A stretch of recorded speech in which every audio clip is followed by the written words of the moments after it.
अस्सलाम वालेकुम, welcome back to everyday राही। क्या हाल चाल हैं आप सबके?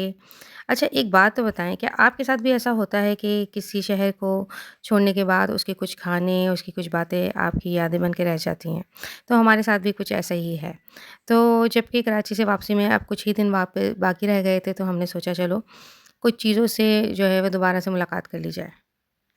कराची की गर्मी अपने पूरे ज़ोर पर थी और इतनी गर्मी में हमने सबसे पहले मज़ेदार पुलाव खाया और पुलाव खाते ही हमें प्यास लग गई, तो हमने सोचा कि अब एक ठंडा-ठंडा सोडा हो जाए और यकीन करें सोडे का पहला घूँट लेते ही मज़ा आ गया।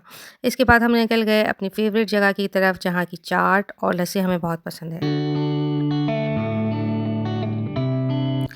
वैसे तो पाकिस्तान का हर शहर अपनी एक अलग पहचान और खूबसूरती रखता है, चाहे लाहौर हो, इस्लामाबाद हो या कोई और शहर।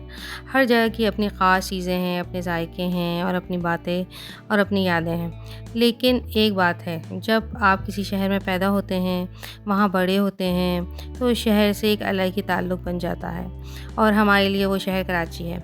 हो सकता है किसी और को अपनी जगह का खाना सबसे अच्छा लगता हो, लेकिन कराची वालों के लिए कराची के जायकों की बात ही कुछ और है।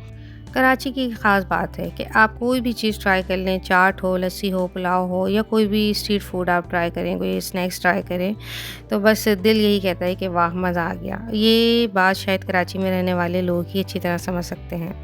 ये सिर्फ़ खाना नहीं होता, इसके साथ यादें जुड़ी होती हैं, बचपन जुड़ा होता है, दोस्त, रिश्तेदार और सारे लम्हे जुड़े होते हैं जो इस शहर में आपने गुज़ारे हुए होते हैं।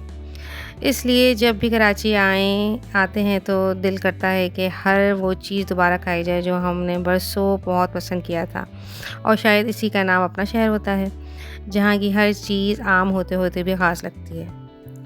बस तो इतनी सारी चीज़ें ट्राई करते-करते हमारा पेट तो बिल्कुल फुल हो चुका था और हम सोच रहे थे कि आज का फूड एडवेंचर शायद यहीं ख़त्म हो जाए।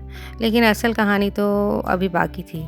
जैसे ही हम घर पहुँचे हैं और हमने सोचा कि थोड़ा-सा रेस्ट करें और फिर बच्चों को लेकर अम्मी की तरफ जाएँ, तो बच्चों ने तो शोर मचा दिया कि ये क्या बात हुई मम्मा, पापा, आप लोग अपनी पसंद का खाना खा कर आ गए और हमें तो आप लेकर भी नहीं गए, हमें भी कुछ खाना है।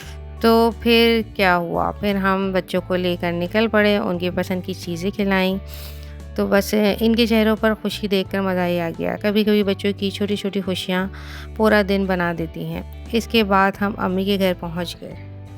बस अम्मी के यहाँ बैठ के खूब गपशप हुई, हँसी मज़ाक हुआ, पुरानी बातें डिस्कस हुईं, यादें हमने बैठ के याद करी और अच्छा एक फ़ैमिली के साथ बहुत अच्छा टाइम गुज़ारा। और जब सब आराम से बैठे हुए थे, तो अचानक भाभी जान को ख़्याल आया कि हमने आइसक्रीम खानी है। तो अब इतने सारे बच्चों की फ़रमाइश कौन टाल सकता था? तो सारे बच्चे भी शोर मचाने लगे कि हमने आइसक्रीम खानी है। तो हम सब दोबारा निकल पड़े इस बार आइसक्रीम की तलाश में। फिर क्या था, आइसक्रीम खाई गई, बहुत हँसी मज़ाक हुआ, खूब तस्वीरें बनाई। बस तो भाभी का ये आइडिया हमें बहुत पसंद आया और सब खाना जब आइसक्रीम खाने लगे तो बहुत मज़ा किया और देखा आप लोगों ने कि पाकिस्तानी ख़ानदानों में एक खाने के बाद दूसरे खाने का प्लान खुद ब खुद ही बन जाता है। तो इस तरह जिस तरह की गर्मी इस वक्त कराची में हो रही थी, तो सच पूछें तो कराची की गर्मी में आइसक्रीम का अपना ही मज़ा है। वहाँ हम सब ने बैठ के खूब बातें की, हँसी मज़ाक हुआ और बहुत ही खूबसूरत टाइम स्पेंड किया। बस देखते ही देखते घर वापस जाने का टाइम हो गया और अब दिन ख़त्म होने वाला ही था। लेकिन एक चीज़ तो अभी भी बाकी थी, पान, जो कि पान ना खाया तो क्या खाया। तो हमने वापसी पर पान भी खाया और फिर घर की तरफ रवाना हो गए। में हमारे चंद ही दिन बाकी रह गए हैं और हमने सोचा था कि हम वो चीज़ें ज़रूर करें और वो चीज़ें ज़रूर खाकर जाएँ जो हम वहाँ पर मिस करते हैं। तो बस ऐसे ही दिन हमेशा याद रहते हैं, थोड़ा-सा फूड, थोड़ी-सी आइसक्रीम, बहुत सारी गपशप फैमिली के साथ और ढेर सारी यादें। कराची ने एक बार फिर हमें खूबसूरत लम्हे दे दिए। जी, तो नेक्स्ट डे हमने जो भी अपना टाइम स्पेंड किया और जो जगहें एक्सप्लोर की थी, वो मैं आपसे नेक्स्ट व्लॉग में इंशाल्लाह शेयर करूँगी। तो अगर आपको ये व्लॉग पसंद आया हो तो कमेंट कीजिए, लाइक कीजिए और मेरे चैनल को सब्सक्राइब ज़रूर कीजिए। तो मिलते हैं नेक्स्ट व्लॉग में। अल्लाह हाफ़िज़।